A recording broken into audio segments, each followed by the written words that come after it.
নমস্কার। আজকে আলোচনা করছি অহংকার, যাদের অহংকার হয়ে যায়, যারা মনে করেন আমরা অনেক কিছু দিচ্ছি এবং আমরা দিতে পারছি। একটা ছোট্ট ঘটনা আপনাকে বলি। সেদিনকে বাসে যাচ্ছিলাম, দেখছিলাম একটা ভিখারি টুকটুক করে জানলায় ধাক্কা মারছে যে কিছু যদি টাকা পাওয়া যায়।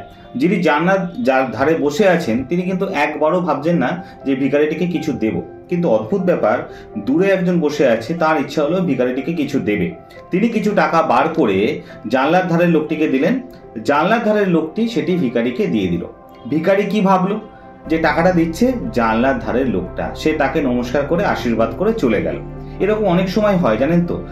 ধরুন আপনি যেটা দিচ্ছেন সেটা কি সত্যিই আপনি দিচ্ছেন? তা নয়। ভাবুন ভগবান দিয়েছেন, আপনি মাধ্যম হয়ে দিচ্ছেন। যদি এটা মনে করেন সবকিছুতে, সেটা গীতার সারাংশ হতে পারে, আজ যা তোমার আছে কাল তা অন্য কারোর হয়ে যাবে। আপনি এই প্র্যাকটিক্যাল উদাহরণটা ভাবুন যে যিনি জানলার ধারে বসে আছেন তিনি দিলেন না, অন্য কেউ তার হাতে দিয়ে দিল, তিনি শুধু পাস করলেন। ঠিক সেরকমই অনেক সময় আমরা যে জিনিসটা করছি, আপনি শুধু ভাবুন কোনোটাই আপনার নয়, আপনি সেই মাধ্যম এবং আপনি সেই মানুষটা যে মাধ্যম হিসাবে তাকে দান করছেন। যদি আপনি এরকম ভাবে সবকিছুকে দেখেন, সেটা আপনার বিদ্যা হতে পারে, অর্থ হতে পারে, যা কিছু হতে পারে, যে কোনো দানের ক্ষেত্রে হতে পারে, তাহলে কিন্তু আপনার অহংকারটা অনেক কম আসবে। আপনি নিজে ভালো থাকুন, অন্যকে ভালো রাখবেন। নমস্কার।